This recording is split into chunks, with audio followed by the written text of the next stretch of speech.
Hi, my name is Mark Carroll, and I'm running as a Republican candidate for the Illinois 11th District to the U.S. House of Representatives. First, I have to express how incredibly humbled and honored I am to be standing in front of you today.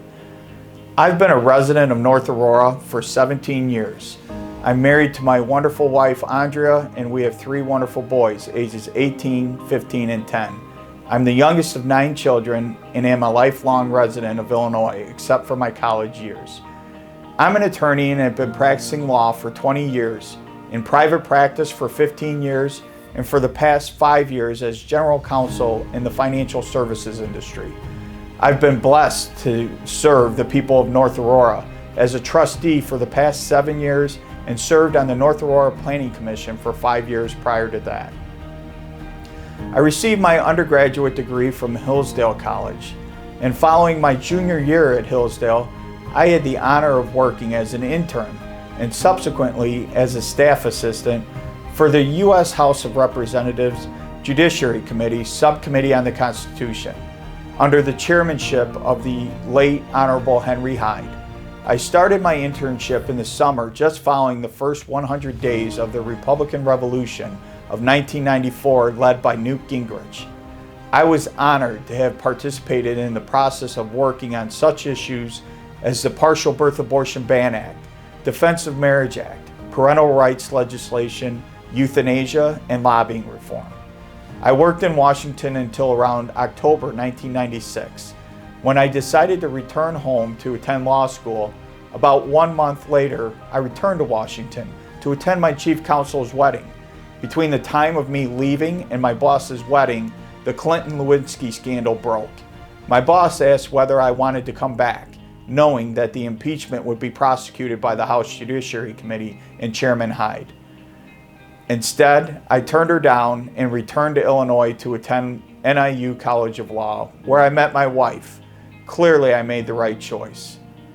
I entered this race because over the past several years, I've watched as elitist national political leaders have used the corporate media, social media, and big tech to attack us, divide us, isolate us, all the while intentionally trying to distract us from their lack of accountability and their unfettered desire to obtain and maintain their own power. I am entering this race because it is not enough to just win back the majority in the next election. Our mission is bigger than that. For the past several decades, our most sacred checks and balances established by the framers have been attacked and eroded. The discourse of our leaders is aimed at embarrassing and demeaning each other, rather than seeking commonality and compromise. I am honored to have been a witness to the gentile statesmanship that Chairman Hyde embodied. He stood firm on high ideals and valued all life. And whether or not he agreed with you on an issue, he always treated you with respect and listened to your point of view.